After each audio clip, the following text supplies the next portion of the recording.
Thanks for checking out this video. This is the 1977 installment of the 1970s horror movie superlative series I'm doing with your friendly neighborhood Uncle Pete. So once again, just a reminder, watch this video all the way through to get my picks for 1977. Then in the description, there is a link to Uncle Pete's channel. Go to his channel, watch his video of the same name, then come back to my channel, go to the community tab, and vote for whose picks you like the most or who you think had the best, justifications or whatever helps you decide, basically. All right, so let's go ahead and get into it immediately. 1977 picks for horror movie superlatives. Probably not a big surprise right here. My most amazing film is going to go to The Hills Have Eyes. Yes, that Wes Craven film that was a good, messed up, gritty, hard to handle at times follow up to The Last House on the Left.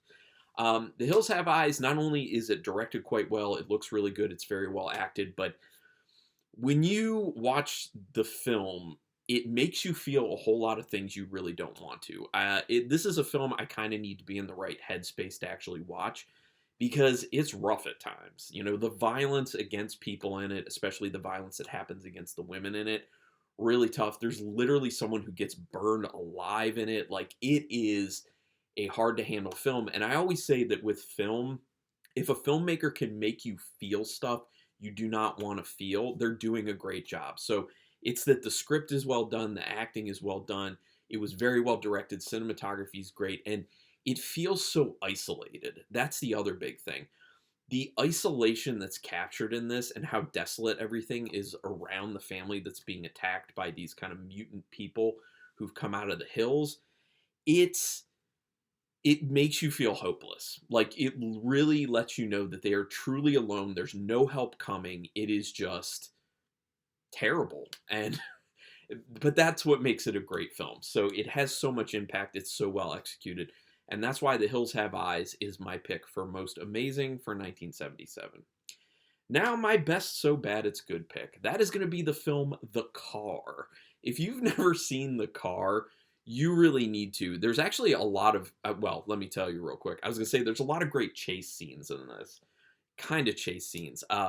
But it's literally about a killer car that just shows up to this town and just is insanely wreaking havoc all over the place. There's no driver in it or anything.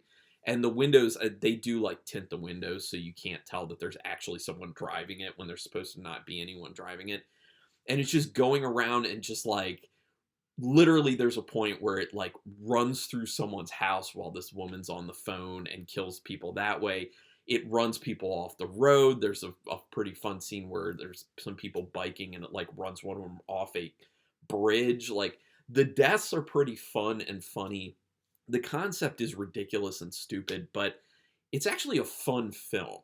I really highly recommend The Car. The acting is, kind of what you would expect from it, but it really keeps you engaged, and the pacing is awesome with the film. Like, it really is a lot better than you would think it is, but it definitely still is one of those so bad it's good types films. So that is why The Car is my pick for best so bad it's good for 1977. Now, one that I own for the most WTF film. Now, I did consider putting this as most unique, but no, I think I had the most kind of like WTF. Like, you'll see what I mean when I say I had a really hard time choosing which category my most WTF and my most unique went into, because they're interchangeable basically. But I decided to go with the Japanese film House. Yes, this is a Criterion Collection. It's awesome. It's totally worth owning. But it is so WTF because it's a horror comedy and it's just so random. So many random things happen. Yes, this is supposed to be a cat. There's a cat named Blanche who is actually a kind of important character within the film. There's just a lot of like wacky turns in the film and things that happen. Literally, there's a floating head that bites someone in the butt. There's a person who turns into a pile of bananas. What else? There's a piano. Actually, the piano scene is my favorite scene of all. Like, it is really wacky, but I think it's like severed fingers, like playing a piano, and just like the way they do all these kind of weird colors and animations around the piano, and just The film's nuts, the story's nuts. It doesn't go where you necessarily think it's going to go. It's very fast paced and it moves, it like really, really moves, but you truly don't know where it's going to go. And like around every single turn, it's a lot of weird, just WTF type things. I do have a full review for this on my channel, so you can check that out if you're interested in it. But man, House is very WTF. It's super enjoyable. I love it. It's very quirky, but if you show it to the majority of people, they're going to be like, I don't know what I just watched right there. And a lot of people, after they watch it, won't know if they liked it or not. It takes some thinking and like processing the film to really understand if you like it or not. And for me, I processed it and I really like it, which is why I own it. So that is why House is my pick for the most WTF film of 1977. Now going to the best gore. And this one is actually a pretty fun film as well. I'm picking The Incredible Melting Man. Now, the premise of The Incredible Melting Man is literally a man who is melting. He was in space, something happens to him in space, he comes back, he's not the same, he starts melting. Granted, he never dies from melting, he just keeps continuously melting, and parts of him, like, are coming off because he looks like kind of like zombie skeletal-ish, but he never dies from it. And it's great the way they shoot the gore because, first of all, the practical effects of like the costuming look pretty good with it, but also the fact of like how slimy and oozy he always is and how they capture that on the film. Literally, there are these moments where he's like walking and they're focusing on his feet, and every step he takes is just like this goo coming off his feet and being left on the ground. And it just gives this extra like yuck gross factor. Pair that with whenever he's touching people and the melting is still happening and he's just getting his goo all over people. But it doesn't really look like the type of goo you would think it would be, like bloody goo. It's kind of like more like muddy, clear-ish goo. But regardless, I think they did a really good job with it, and that's why I picked it for the best score because, man, yeah, I mean, it's throughout the entire film. It just keeps going. They don't go light on it. They went all in on this melting man, and I appreciate it. I'm here for it. So if you have not seen The Incredible Melting Man, definitely check it out because it's my pick for the best gore for 1977. Now going to the most unique. And you see why I would say that this one and House are basically interchangeable. David Lynch's Eraserhead. I'm sure a lot of people already expected going into this that Eraserhead would be included. I'm sure some people would even say it qualifies as most amazing. But it's obviously insanely unique. And the reason I picked it for unique is because people would probably watch it and not say that it's a crappy movie. I could see where people would watch House and say that it's a crappy movie just because it's kind of like so insane and all over the place. But the execution from a film standpoint of Eraserhead is so great, and pretty much everyone can see that. But the story is so crazy. The metaphor is so over the top and cryptic. It's so hard to figure out what's going on. It's basically an accelerated nightmare, like an accelerated life cycle nightmare of a guy who meets a woman and then gets her pregnant without even sleeping with her, like this very quickly thereafter. She births like this thing that doesn't even look like a human, and then the whole time he's afraid of trying to keep it alive, but also repulsed by the idea of being a parent. You know, Lynch has famously talked about this film and said that it was basically about his anxieties about becoming a father. So you can see the metaphors in there. It's very cool, but it's very like it's done very much in like dream state and nightmare sequence. And so a lot of the stuff doesn't even make sense, but it was very risky to do a film like this, but it's a very personal, interesting film, and you can appreciate it. You can definitely appreciate it for what it is. It looks great, shot in black and white.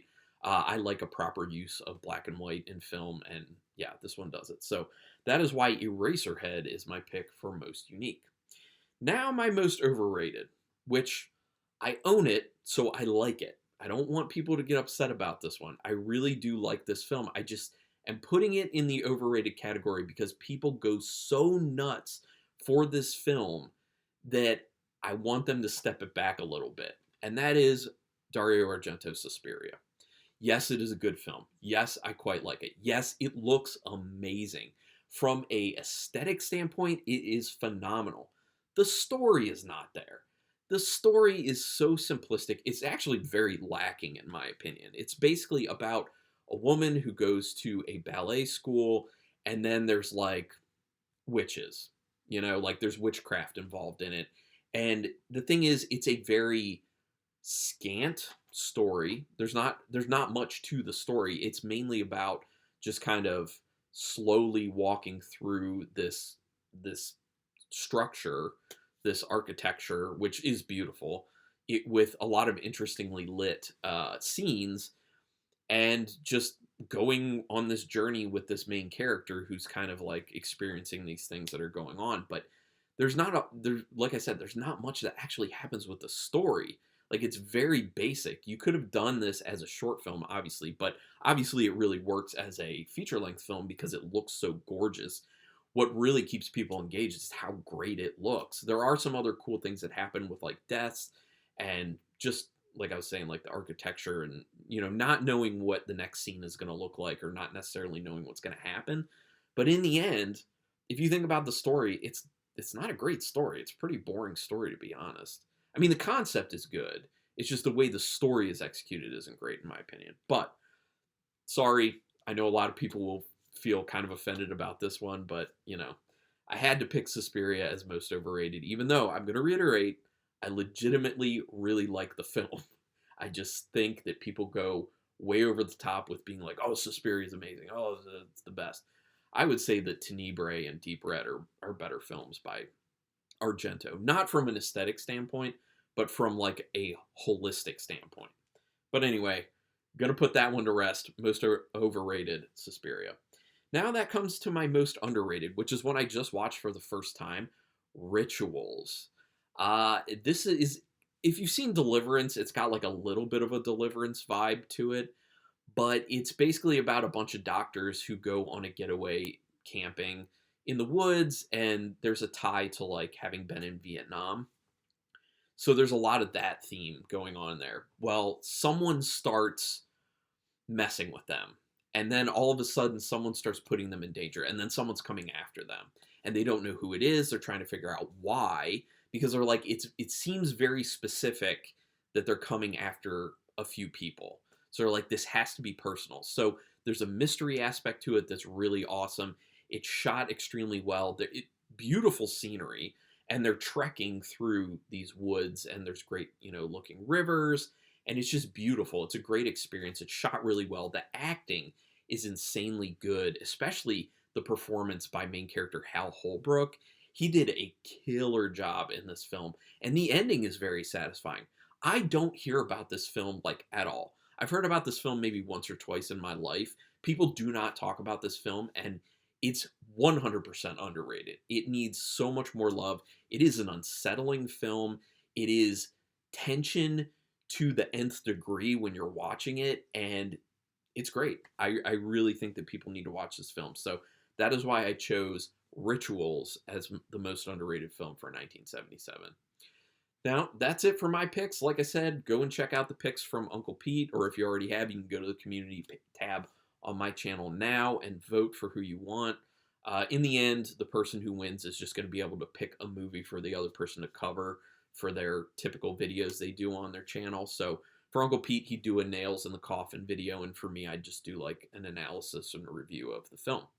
So I already did that for the 80s because I lost and he had picked the Amityville Horror. So I have that review up, so you can check that out. But yeah, thanks everyone for getting involved in this. I know I've said that a few times, but it's been a lot of fun to read your comments. So go ahead and leave your comments on this one. Give me your picks, or just your thoughts on my picks or Uncle Pete's picks, or both. Yeah, we love reading the comments. So do that for him as well. Also, for both of us, subscribe to our channels if you haven't already, because that is the best way to repay us for doing these things. Obviously we're just doing them for creative outlet for the most part and to have fun, but it's very encouraging when people actually subscribe, because you're like, oh, these people actually appreciate what we're doing. So do that, and also hit the notification bell buttons, because then you'll know when we're putting up new videos, which he's doing a few a week. I think 2 a week at this point, and I'm doing about 4 a week typically. Sometimes more, actually. I had one week where I did like 6 in a week. That was crazy. But anyway, Regardless, thank you very much for taking your time to watch this particular video, and until next time, keep it brutal.